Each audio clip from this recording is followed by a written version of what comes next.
எவன்டா மூர்க்கமா சண்டை போடுவான்னு பாக்குறான். இங்க வர்றான் தென்னகத்துக்கு வரும்போது திணறான். உலக தமிழர்கள் அனைவருக்கும் வணக்கம். இது உங்கள் தென்னகம். நான் உங்கள் விஷ்ணு. இன்னைக்கு நம்ம சமகால அரசியல் குறித்து பேசுவதற்கெல்லாம் நம்ம வரல. நாம் தமிழர் கட்சியிலிருந்து சமீபத்தில் வெளியேறிய சிவகங்கை வடக்கு மாவட்ட செயலாளர் சஞ்சீவ்நாதன் அவர்களை பற்றி தான் நம்ம பேச போறோம். நம்ம பேசுறதை விட அந்த சஞ்சீவ்நாதன் அவர்கள் இருக்கக்கூடிய பகுதியிலேயே அதே மாவட்டத்திலேயே இன்னொரு மாவட்ட செயலர் காப்புல சஞ்சீவ்நாதன் அவர்கள் வடக்கு மாவட்ட செயலாளர், அதே மாவட்டத்தை சேர்ந்த தெற்கு மாவட்ட செயலாளர் குகன்மூர்த்தி அவர்கள் நாம் தமிழர் கட்சியினுடைய தற்போதைய தெற்கு மாவட்ட செயலர் பொறுப்பில் இருக்கக்கூடிய அண்ணன் குகன்மூர்த்தி அவர்கள் அறிஞ்சிருக்காங்க. அவர்கிட்ட சஞ்சீவ்நாதன் அவர்கள் எதனால வெளியே போனாங்க, அவர் நாம் தமிழர் கட்சி மீது வைக்கக்கூடிய குற்றச்சாட்டு உண்மையா பொய்யா அப்படிங்கிறத அண்ணன்டே கேட்டு தெரிஞ்சுக்கலாம். ஆனா சொல்லியாச்சு, உங்களை பத்தி நீங்களே சொல்லிட்டா நல்லா இருக்குங்க. வணக்கம் தம்பி. நம்ம தேர்தல் நெருங்கிருச்சு. பல வேலைகளுக்கு நடுவுல இது ஒரு குடைச்சலான விஷயமா இன்னைக்கு வந்து ஒரு வடக்கு மாவட்ட செயலாளர் சிவகங்கை வடக்கு மாவட்டத்திலே சஞ்சீவிநாதனோட இந்த பிரச்சனை வந்திருக்கு. இது வந்து தேர்தல் நெருங்க இது போன்று இன்னும் நிறைய பேர் கூட, ஏன்னா அந்த தேர்தல் நேரத்துல இந்த மாதிரி பிரச்சனைகளை கிளப்புனா ஒரு கவனம் பெறுதுங்கிறது அவங்களுக்கு நல்லா தெரியுது. இப்ப பாருங்க, அவரு வெளியில போகும்போது 13 வருஷமா பயணிச்ச ஒரு கட்சியோட கொள்கை கோட்பாடை ஏத்துக்கிட்டு 13 வருஷம் பயணிச்ச பிறகு இன்னைக்கு போய் தேர்தல் சமயத்தை ஒட்டி யூடியூப் சேனலா போய் பேச வேண்டிய அந்த கவன ஈர்ப்பு ஏன் பண்றாங்க அப்படின்னா, அதுதான் அந்த ஒரு சமயத்துல அவங்களுக்கு அதுக்கு மேல இந்த கட்சியில வந்து ஓட முடியாம தன்னோட பொருளாதாரத்தை இழந்துட்டு, பல காரணங்கள் இருக்கு. பொருளாதாரத்தை இழக்கிறாங்கன்னா, அண்ணன் சீமான் அவர்கள் ஒன்றும் வந்து நீ தொழில் பண்ணாத, நீ வந்து உன் குடும்பத்தை நீ பார்க்காத, நீ வந்து உன் சம்பளத்துல என்னென்ன சம்பாதிக்கிறியோ அதை பூரா கட்சிக்கு கொடு, இப்படிலாம் என்னைக்குமே சொல்றது இல்லை. அவங்களா வந்து அதை விருப்பப்பட்டு இந்த அரசியலை ஏற்றுக்கொண்டுதான் கொள்கை கோட்பாடை பேசித்தான் வர்றாங்க. அப்புறம் கடைசி நேரத்துல தன்னோட தொழிலையும் சரியா பார்க்காம அப்புறம் கட்சியை குற்றச்சாட்டு சொல்லி இது வெளியில போய் வேற ஒரு கட்சியில, ஒரு திமுகலையோ பாஜக, இன்னைக்கு நிறைய கட்சிகள் இருக்கு. இன்னைக்கு ஏன் விஜய் கூட ஒரு கட்சி ஆரம்பிச்சிருக்காரு, அந்த கட்சியில கூட இன்னைக்கு மாவட்ட செயலரா மாறலாம். அப்ப இந்த வாய்ப்புகளை பயன்படுத்துறதுக்காக அந்த உள்நோக்கம் கொண்டுதான் இந்த மாதிரி பல பேர் வர்றாங்க.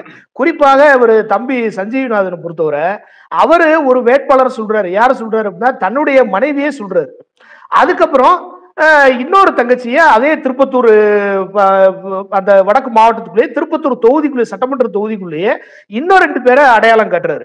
இது என்ன அப்படின்னா, முழுக்க அந்த வேட்பாளர்களை வந்து அந்த தொகுதிக்குள்ள கையில வச்சுக்கிட்டா வசூல போடலாம் அப்படிங்கிறது ஒண்ணுதான். ஏன் இவ்வளவு கொச்சையா நான் சொல்றேன் அப்படின்னா, நான் ஒரு மாவட்ட செயலர், தெற்கு மாவட்ட செயலர். என் கூட வந்து தம்பி சஞ்சீவி ரொம்ப நெருக்கமா பயணிச்சவர் தான். எப்பப்பெல்லாம் வாய்ப்பு கிடைக்குதோ நம்மகிட்ட உட்கார்ந்து பேசும்போது பூரா இந்த வசூல போடுறது தொடர்பாகவே பேசுவாப்ல. அப்ப அது வந்து இன்னைக்கு அவருக்கு கை பெறல. அதுக்கப்புறம் சரி ரைட்டு, அண்ணன் சீமானவர்கள் ஒன்னு சொல்லிட்டாங்க, ஒரு வேட்பாளர் காமிச்சிட்டாங்க. அதற்கு பின்னாடி அந்த நிகழ்ச்சிகளை ஒருங்கிணைச்சு இந்த அறிமுக கலந்தாய்வு, வேட்பாளர் அறிமுக கலந்தாய்வு இதெல்லாம் நடத்துறோம். அதையுமே அவர் வந்து முழு மனதோட செஞ்சாராங்கிறது எனக்கு சந்தேகம்தான். அப்ப நிகழ்ச்சிகளை எதுவுமே ஒழுங்கா ஒருங்கிணைக்காம ஒரு சுவரட்டி ஒரு பெரிய பதாக அடிக்கிறாங்க. அதுல பாத்தீங்கன்னா வேட்பாளரோட படமே இல்லாம வேட்பாளர் அறிமுக கலந்தாய்வு எப்படி நடத்துறது, இன்னும் பல பிரச்சனைகள் அந்த நிகழ்ச்சியில. அப்ப அவர் எதுவுமே அதை வந்து மனசு ஒப்பி செய்யல. ஏற்கனவே முகநூல் தளங்கள்ல அதுல எல்லாம் பாத்தீங்கன்னா மாற்று கட்சியில இன்னைக்கு நம்ம எதிரியாக கருதக்கூடிய திராவிட கட்சியில இருக்கிற ஒரு ஐயா பெரிய கருப்பனுக்கு ஒரு பிறந்தநாள் வாழ்த்து உணவு போடுறாப்ல. அப்ப அதையே நாங்க விவாதிக்கும் போது நம்ம என்ன சொல்றோம், அடையாளமேன் போட்டு, ஆமா ஒரு பெரிய கருப்பன் தான் திருப்பத்தூரோட அடையாளமா இல்ல சிவகங்கை நாடாளுமன்றத்தோட அடையாளமா? அவரு நம்மளோட எதிரி, அரசியல் எதிரி. பெரிய கருப்பன் நம்மளுக்கும் அண்ணன் தான், நம்மளுக்கும் பெரிய பெஞ்சு தப்பன் தான். ஆனா அரசியல் எதிரியாக இன்னைக்கு வந்து நம்ம நிப்பாட்டி இருக்கிறது, முக்கியமாக இன்னைக்கு பலம்புறுத்தி 2 கட்சியா இருக்கிறது பாஜக திமுக. அந்த அமைச்சருக்கு போய் எதுக்கு நீங்க பிறந்தநாள் வாழ்த்து சொல்றீங்க? ஒரு மாவட்ட செயலாளருக்கு என்ன தேவை வந்திருக்குன்னு நான் கேக்குறேன். இப்ப ஐயா ஸ்டாலினுக்கு கூட வந்து அண்ணன் சீமான் அவர்கள் பிறந்தநாள் வாழ்த்து சொல்லி செய்தி போடுறாங்க. அது ஒரு தலைவன், ஒரு கட்சியோட ஒரு தலைமை பொறுப்பில் உள்ளவங்க அண்ணனுடைய அந்த மாண்பு கருதி அதை வந்து செஞ்சு ஆகணும், செய்யறாங்க. நம்ம எதுக்கு அதை போய் செய்யணும்? அப்ப இப்படி செய்யும் போது சந்தேகங்கள் வருது இல்ல. அதே மாதிரி இங்க இருந்து சென்னையில போய் உட்கார்ந்து பேசுறாரு, பேட்டி எல்லாம் கொடுக்குறாரு. அதுக்கப்புறம் ஒரு முக்கியமான நபரை சந்திக்கிறாரு. அது யாரு அப்படின்னா, பழைய சென்னையில் உள்ள மாவட்ட செயலாளராக இருந்த தம்பி புகழேந்தி மாறனை போய் சந்திக்கிறாப்புல. எதுக்கு அவரை போய் எதுக்கு சந்திக்கணும்? இவரு ரொம்ப வறுமையில இருக்காரு தம்பி, பயங்கர வறுமையில இருக்கிறாப்புல. தன்னோட இதெல்லாம் வந்து வெளியில சொன்னா நம்மளுக்கே சங்கடம் தான். நம்ம அவரோட குழந்தை வந்து நம்ம குழந்தை மாதிரி, அந்த குழந்தைக்கு ஃபீஸ் கட்ட முடியல அவரால். பள்ளிக்கூடத்துல ஃபீஸ் கட்ட முடியல, இங்க 5000 கொடுங்க 10,000 கொடுங்கன்னு கேட்டு அன்றாட வாழ்வே சிரமப்பட்டு நகர்த்தின சஞ்சீவி இங்க இருந்து இவ்வளவு செலவழிச்சு போய் இத்தனை பிரஸ் மீட் பண்ணி, அதுவும் பழைய முன்னாள் கட்சியில இருந்து வெளியேற்றப்பட்டவங்க, அவங்க வேற நிலைப்பாட்டுல இருக்கிறாங்க. ஏன் அவங்கள போய் பாக்குறீங்க? உண்மையிலே உங்களுக்கு ஆதங்கங்கள் இருந்துச்சுன்னா அண்ணன் சீமானவர்களை தொடர்பு கொண்டு, அண்ணன் வர்றேனே இந்த மாதிரி வந்து கேள்விப்பட்டேன், நான் உங்களை பார்த்து சில விளக்கங்கள் கொடுக்கணும்னு அண்ணன் சீமானவர்கள் நீங்க போய் பார்த்திருந்திருக்கணும். எதுக்கு புகழேந்தி மாறனை பார்க்கணும்? அப்ப புகழேந்தி மாறனை ஒட்டி நிறைய பேர் இயங்குறாங்க, கட்சியை விட்டு வெளியில போனவங்க எல்லாரும் இயங்குறாங்க. அப்ப யாரு உங்க பின்புலம் யாரு? உங்களை இயக்குறது யாருன்னு நம்ம கேள்வி வருதுல. எந்த நேரம் வாய்ப்பு கிடைச்சாலும் வசூலை போடணும் பேசுற ஆளு இவ்வளவு செலவழிச்சு போய் அங்க உட்கார்ந்து கிட்டத்தட்ட அவரு பார்த்தோம்னா ஒரு 30-40,000 ரூபாய் 50,000 ரூபாய் செலவழிச்சிருக்காரு இது வரைக்குமே. அவர் ஏன் அந்த காசு? அப்ப பின்புலத்துல இருந்து யாரோ இயக்குறாங்க. எதுக்கு இந்த இன துரோகத்தை செய்யணும் தேர்தல் சமயத்துல? அப்ப இந்த மாதிரி ஆட்கள் கீழ்ப்படிதல் இல்லாதவங்க அப்புறம் எப்படி அண்ணன் வச்சுக்கிட்டு இருப்பாரு? கட்சியை விட்டு வெளியேற்றத்தான் செய்வாங்க. குற்றச்சாட்டு கட்சியை கட்டமைப்பே கிடையாது, கட்சி ஒண்ணுமே இல்ல, அதனால நான் வெளியேறேங்கிறாப்லயே. இதை பத்தி எப்படி நமக்கு 13 வருஷமா இருந்திருக்காப்ல, ஆனா கட்சியில கட்டமைப்பே இல்லைங்கிறாப்ல. கட்டமைப்பு செஞ்சாலும் கட்சியில சீமானே விடுறது இல்லையா? கட்டமைப்பு செய்யறதுக்கு சீமானு விடுறது இல்லையா? இந்த மாதிரி குற்றச்சாட்டுகள் நாம் தமிழ் கட்சி வைக்கிறாப்ல. இதை பத்தி என்ன நினைக்கிறீங்க? தம்பி 13 வருஷமா அவங்க வந்து அவர் வந்து இந்த கட்சியில அவரும் ஒரு மண்டல செயலாளர் இருந்திருக்காரு, மாவட்ட செயலாளர் இருந்திருக்காரு. இப்ப வந்து கட்டமைப்பு இல்லைன்னா அண்ணன் சீமானவர்கள் உங்ககிட்ட கேட்க வேண்டிய கேள்விய நீங்க அண்ணன் திருப்பி கேட்கறது ரொம்ப காமெடியா இருக்கு. ஒரு கட்சியோட தலைவர் ஒரு மாவட்ட செயலாளரை கூப்பிட்டு வச்சு, ஏன் அந்த இடத்துல 13 வருஷமா இருக்கிற, இங்க ஒரு 12 வருஷத்துக்கு மேல உனக்கு அனுபவசாலி, நீ அங்கேயும் கட்டமைப்பு உருப்படியா பண்ணல, செங்கல்பட்டு பகுதியிலையும் கட்டமைப்பு ஒண்ணும் பெருசா இல்ல, இப்போ வந்து திருப்பத்தூர் வந்து 1 வருஷம் ஆயிப்போச்சு, ஏன் கட்டமைப்பு பண்ணலன்னு சீமான் தானே அண்ணன் சீமான் தானே உங்ககிட்ட கேட்கணும். நீங்க உட்காந்துட்டு மாத்தி கேக்குறீங்க கட்டமைப்பு இல்லாத கட்சி. அப்ப நான் என்ன சொல்றேன், நீங்க இல்ல தம்பி கட்டமைப்பு இல்லைன்னு ரொம்ப வருத்தமா இருக்குல்ல. ஒண்ணு நீங்க ஒரு இயக்கத்துக்கு தொடங்கி இந்த சொல்ற மாதிரி பொது உடைமை என்னமோ சொல்றீங்க, அத முன்னாடியே நீங்க வந்து செஞ்சிருக்கலாம். ஒரு இயக்கத்தை தொடங்கி கட்டமைப்பை இப்படித்தான் பண்ணணும்னு அண்ணன் சீமானுக்கே பாடம் எடுத்துட்டு போயிருந்திருக்கலாம். இல்ல கட்டமைப்பு சிறப்பா இருக்கிற திமுக, அதிமுக, அமமுக, இன்னைக்கு சரத்குமார் வெளில வந்துட்டாரு, இப்படி பல கட்சிகள் இன்னைக்கு பாடத்தை கத்துக்கிட்டு அந்த கட்சியில நீங்க போய் சேர்ந்து சிறப்பான கட்டமைப்பு கொண்ட ஒரு திமுகலயோ பாஜகலயோ உட்காந்துக்கிற வேண்டியதானே? அது என்ன சிக்கல் அது?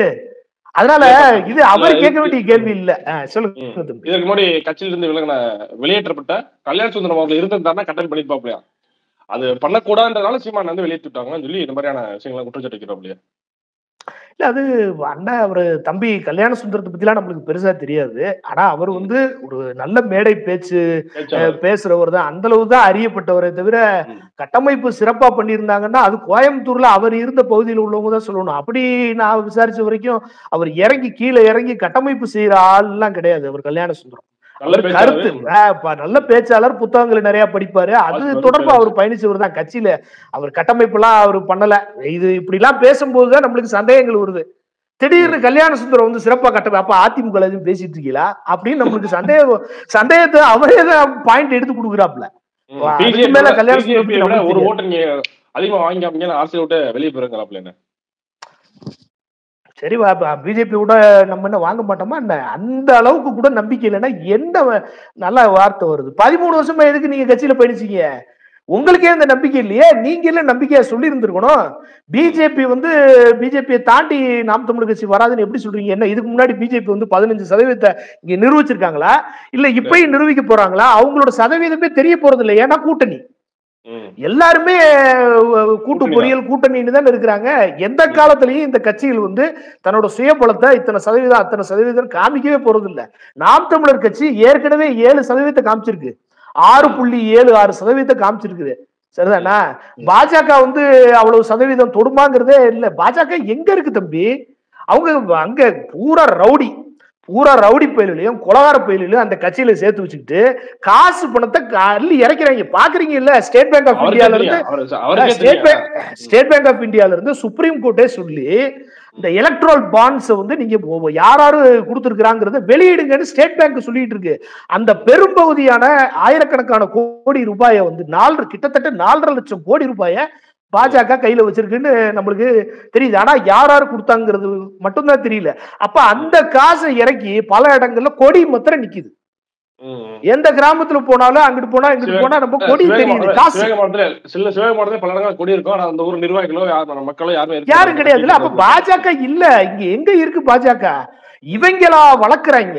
திமுக வந்து எதிரியா, உண்மையான திமுகவுக்கு ஒரு சரியான எதிரி நாம் தமிழர் கட்சி தான்.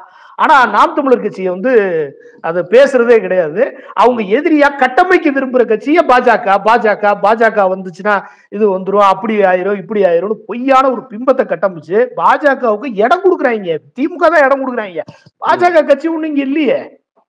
இறுதியா சஞ்சீவிநாதன் அவர்களுக்கு நீங்க கருத்து சுருக்கமா நீங்க சொல்லக்கூடிய விஷயம் என்னென்ன?